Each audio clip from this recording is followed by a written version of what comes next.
வாங்க இன்னைக்கு மத்தியான சமையல் அமாவாசை சமையல் வாங்க என்ன செஞ்சீங்கன்னு பார்க்கலாம். அம்மாவுக்கு சாமி கும்பிட்டாச்சுங்க. சாமி கும்பிட்டு எடுத்து வச்சாச்சு. காக்காய் கொண்டு வச்சுட்டு வந்துட்டேன். சாப்பாடு வடிச்சிருக்கிறேங்க. பாதி இன்னொரு டம்ளர் போட்டு குக்கரில் இறக்கி வச்சுட்டு வந்துட்டேங்க. இன்னும் 2-3 பேருக்கு கொடுக்கணுங்கிறதுக்கோசரம் எடுத்து வச்சுட்டு வந்துட்டேன். கத்திரிக்காய், பூசணிக்காய், அவரைக்காய் போட்டு சாம்பார் வச்சாச்சுங்க. இன்றைக்கி 3 காய் போட்டு சாம்பார் வச்சுருக்கிறேன். ரசம் வச்சுருக்கிறேன். ரசம் வச்சாச்சு. நல்லா தக்காளி பழம் அரைச்சி விட்டு ரசம் வச்சாச்சுங்க. மஞ்சள் பூசணிக்காய் தாளிச்சிருக்கிறேன்.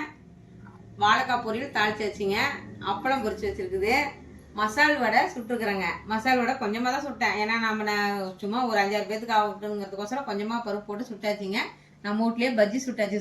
சுட பஜ்ஜி சுட்டாச்சு. நம்ம வீட்டிலே இன்றைக்கி அமாவாசை சமையல் இதுதாங்க. மாதம் கும்பிடுவோங்க. என்னால் இவ்வளோ செய்ய மாட்டேன். ஏதோ சிக்கனமாக செய்வேன். இருந்தால் செய்வேன், இல்லைன்னா இருக்கிறத வச்சு செஞ்சிருவேன்.